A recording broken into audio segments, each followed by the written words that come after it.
Hey everybody, how y'all doing? Today I'm going to go over my service truck a little bit. I had a subscriber, Pete Banning. What's up, you? I think he's thinking about setting up a service truck. Keep this in mind that every service truck is kind of unique to the type of service that they do. But when I first started with my service truck, I literally was working out of a 1/4 ton pickup, and it worked well. It worked fine. I was running out of a 1/4 ton pickup with a camper shell, running a generator, a welder, and some tools, and it worked really well. It was simple. I'm still having that code on my cylinder 3 misfire code. I put in a new coil. It runs a little bit better, but it gave me the code yesterday. So I was gonna check and see possibly if I had some bad wiring or something in here. As for service trucks go, there are a few things that you're gonna want to think about. You're gonna need some sort of a power source.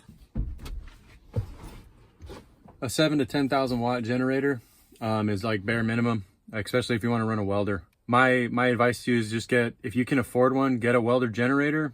That way you're killing 2 birds with 1 stone. That way you have the capability. A lot of the times, like my Bobcat, I think I found it with like almost brand new. It has 75 hours on it. I got it for like $3,000. And you know it's going to be a good generator. You know you'll be able to find parts for it. When I first started though, I was running off of a $500 generator that I bought off Craigslist, and it still runs today. And it was a 7,000 watt, and it was running a 240 volt welder off of it. So it's doable. One of the other things you're going to probably need is an air compressor.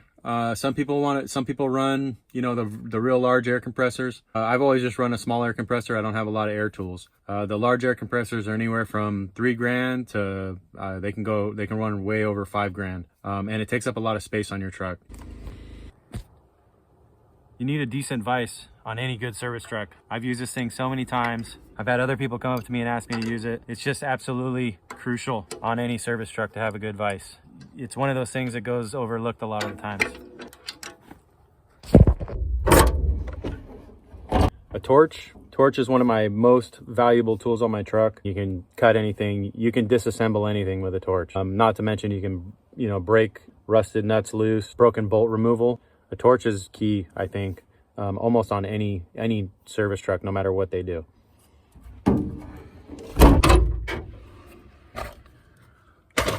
Floor jack stands, those are a must. Pretty much anything, if you're gonna do any sort of automotive work, oil changes or anything, you're gonna have to have jack stands. You're gonna have to have a floor jack.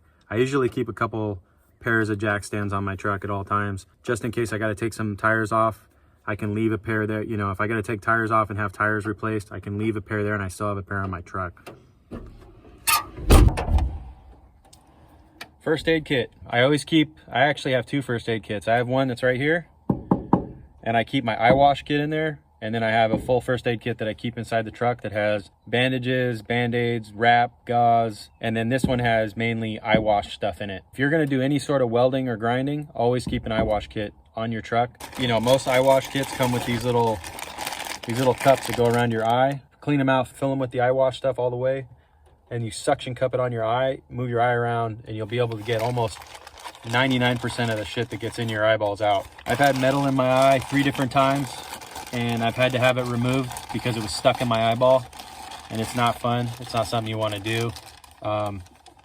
2 of the times that I went, they had to numb my eyeball, and they had to actually run like a Dremel into my eye to pull the metal out because it started rusting. It's not fun. Having one of these will save you money, and trust me, you don't want shit in your eyeballs.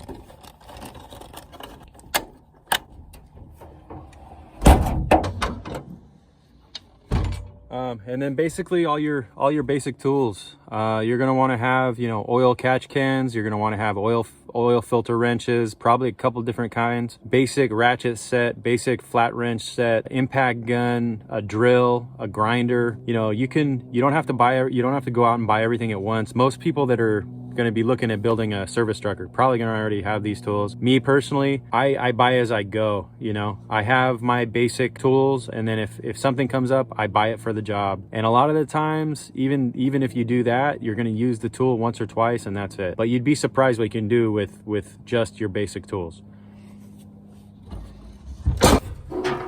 breaker bar. Don't forget a breaker bar. This is a 3/4 inch breaker bar with a 1/2 inch adapter on it. And this thing is heavy enough to where I can stick a pole on this and I can bust semi-truck lug nuts loose without breaking my breaker bar. I've gone through probably 3 or 4 1/2 inch breaker bars. The 3/4 is a little bit more expensive. You get an adapter and that way you're set up for it. And then, yeah, all your safety gear, man. If you're going to be doing welding, make sure you have a couple different hoods on you. I always keep 2. A welding jacket, all that stuff is, you know, your safety gear is the most important thing.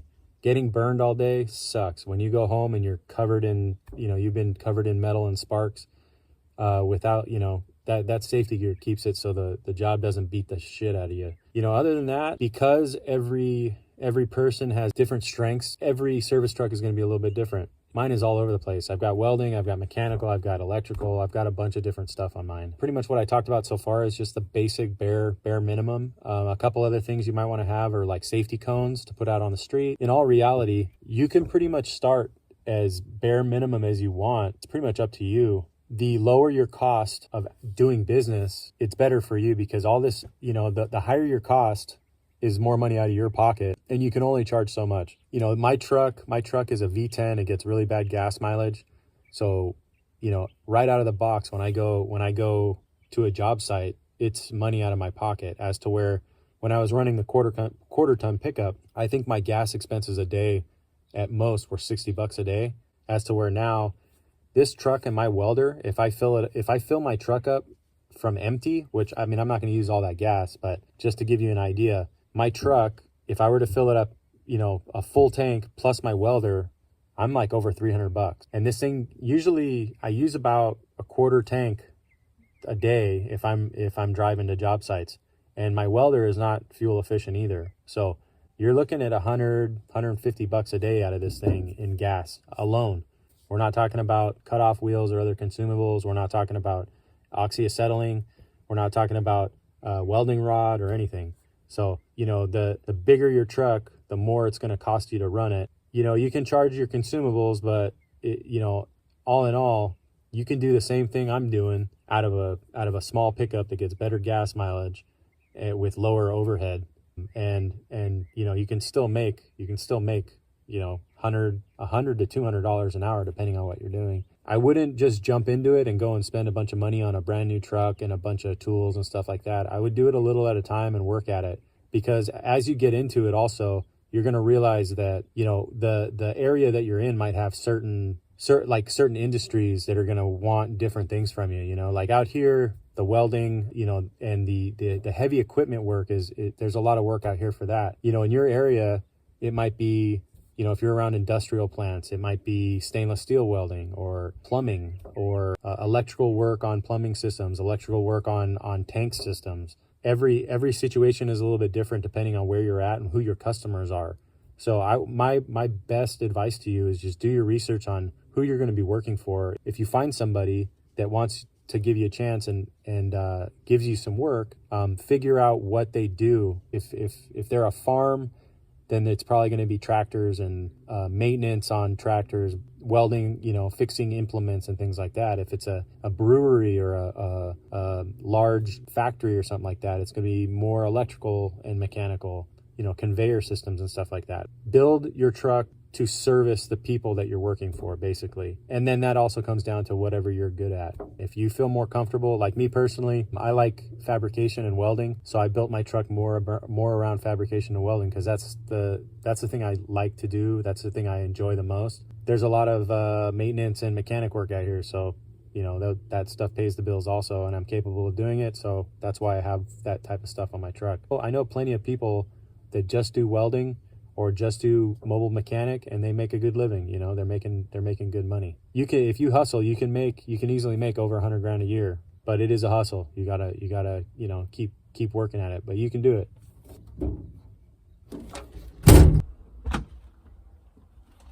Almost forgot. It's important to have too, receipts. For the longest time, I didn't carry receipts with me. It's just a good thing to have, because you can write somebody a receipt and they can pay you right away, other than, you know, I'll give you a check. Can you give me a receipt? Oh, I got to go home. I got to write a receipt. There's an app on my phone that I can write a receipt on my phone, and you can text message or email it to someone, which is good. But a lot of the times people want to have a physical receipt, or if they need to give a receipt to their boss, they won't be able to give you a check until you give them a physical receipt. Unless you can have a printer in your service truck, I recommend just buying some of these. You can get these on Amazon pretty cheap. They're simple, name, number, what you did, and cost. And that way you have, and it comes out as 3, you write one out and you get 3 copies. One for the customer, one for yourself, and one for records. Kind of important.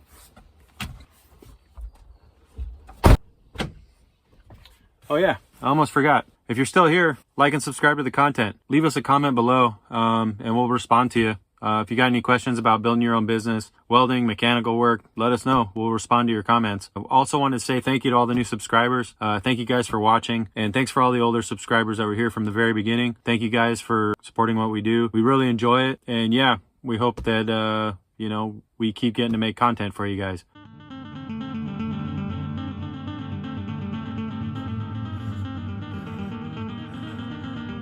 Well.